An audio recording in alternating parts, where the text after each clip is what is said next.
ॐ वर्णानामर्थसङ्गानां रसानां छन्दसामपि मङ्गलानां च कर्तारो वन्दे वाणीविनायको नारायणं नमस्कृत्य नरं चैव नरोत्तमं देवीं सरस्वतीं व्यासं ततो जयमुदीरयेत्।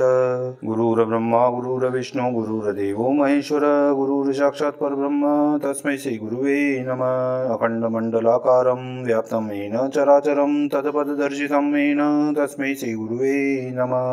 बोलिए सियावर रामचंद्र भगवान की जय, राधावर कृष्ण कन्हैया लाल भगवान की जय, उमा महेश्वर भगवान की जय, गायत्री ब्रह्मदेव भगवान की जय, सदगुरुदेव भगवान की जय, माता पिता गुरुदेव की जय, समस्त संत गण भगवान की जय, समस्त भक्त गण भगवान की जय, समस्त देवी देवता गण भगवान की जय। ओम नमः पार्वती पतये, हर हर महादेव।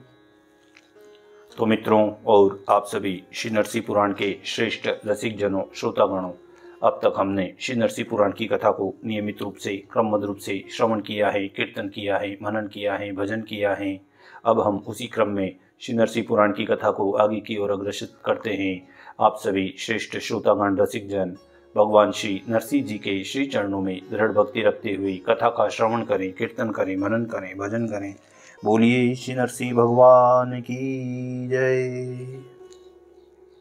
62वें अध्याय में श्री मार्कंडेय जी कहते हैं कि हे राजन, हे सहस्त्रानेक, मैंने तुम्हें वर्णों और आश्रमों का स्वरूप बताया। हे राजेंद्र, अब कहो तुम्हारे मन में क्या सुनने की इच्छा है।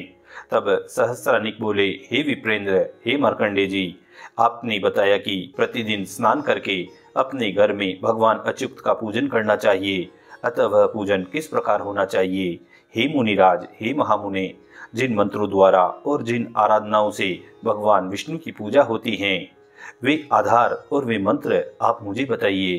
तब श्री मार्कंडेय जी ने कहा, अच्छा, मैं अमित तेजस्वी भगवान विष्णु के पूजन की विधि बता रहा हूँ, जिसके अनुसार पूजन करके सभी मुनिगण परम निर्वाण मोक्ष पद को प्राप्त हुए हैं। अग्नि में हवन करने वालों के लिए भगवान का वास ही अग्नि में है। ज्ञानियों और योगियों के लिए अपने अपने हृदय में ही भगवान की स्थिति है, तथा जो थोड़ी बुद्धि वाले हैं उनके लिए प्रतिमा में भगवान का निवास है। इसीलिए अग्नि, सूर्य, हृदय, स्थंडली, वेदी और प्रतिमा, इन सभी आधारों में भगवान का विधि पूर्वक पूजन मुनियों द्वारा बताया गया है। भगवान सर्वमय हैं, अतः स्थंडली और प्रतिमाओं में भी भगवत पूजन उत्तम है। अब पूजन का मंत्र बताता हूँ, उसे सुनो। शुक्ल यजुर्वेदी रुद्राष्टाध्यायी में जो पुरुष सूक्त हैं उसका उच्चारण करते हुए भगवान का पूजन करना चाहिए। पुरुष सूक्त का अनुष्टुप छंद है। जगत के कारणभूत परम पुरुष भगवान विष्णु देवता हैं, नारायण ऋषि हैं और भगवत पूजन में उसका विनियोग है।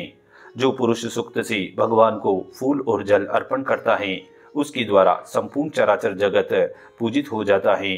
पुरुष सूक्त की पहली ऋचा से भगवान पुरुषोत्तम का आवाहन करना चाहिए, दूसरी ऋचा से आसन और तीसरी से पाद्य अर्पण करना चाहिए, चौथी ऋचा से अधर्य और पांचवी से आचमनी निवेदन करनी चाहिए, छठी ऋचा से स्नान कराएं और सातवीं से वस्त्र अर्पण करें, आठवीं ऋचा से यज्ञोपवीत और नवीं ऋचा से गंध निवेदन करें, 10वीं ऋचा से फूल चढ़ाएं और 11वीं ऋचा से धूप देवें, 12वीं ऋचा से दीप और 13वीं ऋचा से नैवेद्य, फल, दक्षिणा आदि अन्य पूजन सामग्री निवेदन करें, 14वीं ऋचा से स्तुति करके 15वीं ऋचा से प्रदक्षिणा करें, अंत में 16वीं ऋचा से विसर्जन करें।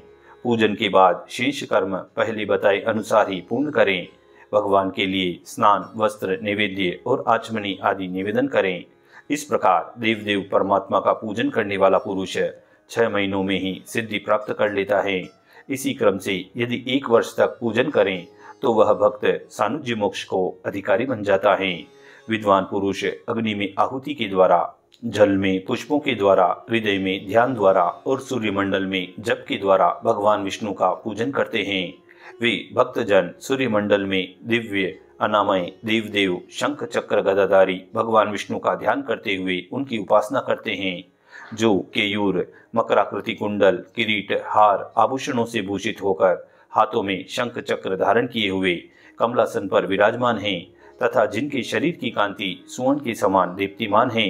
सूर्यमंडल के मध्य में विराजमान उन भगवान नारायण का सदा ध्यान करें।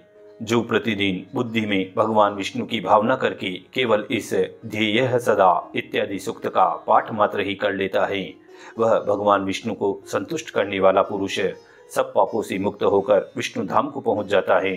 बिना मूल्य के ही मिलने वाले पूजनोपचार, पत्र, पुष्प, फल और जल के सदा ही रहते हुए ही तथा एकमात्र भक्ति से ही सुलभ होने वाले भगवान के पुराण पुरुष के होते हुए भी मनुष्य द्वारा मुक्ति के लिए प्रयत्न क्यों नहीं किया जाता, अर्थात उक्त सुलभ उपचारों से भगवान का पूजन करके लोग मोक्ष पाने के लिए यत्न क्यों नहीं करते। हे नरवर, इस प्रकार यह परम पुरुष भगवान विष्णु की पूजा विधि आज मैंने तुमसे कह दी है। यदि तुम्हें वैष्णव पद प्राप्त करने की इच्छा हो तो इस विधि के द्वारा सदा भगवान विष्णु की पूजा करो। इसी प्रकार श्री नरसिंह पुराण के 62वें अध्याय की यहाँ पूर्णता व समाप्ति होती है। बोलिए श्री नरसिंह भगवान की जय।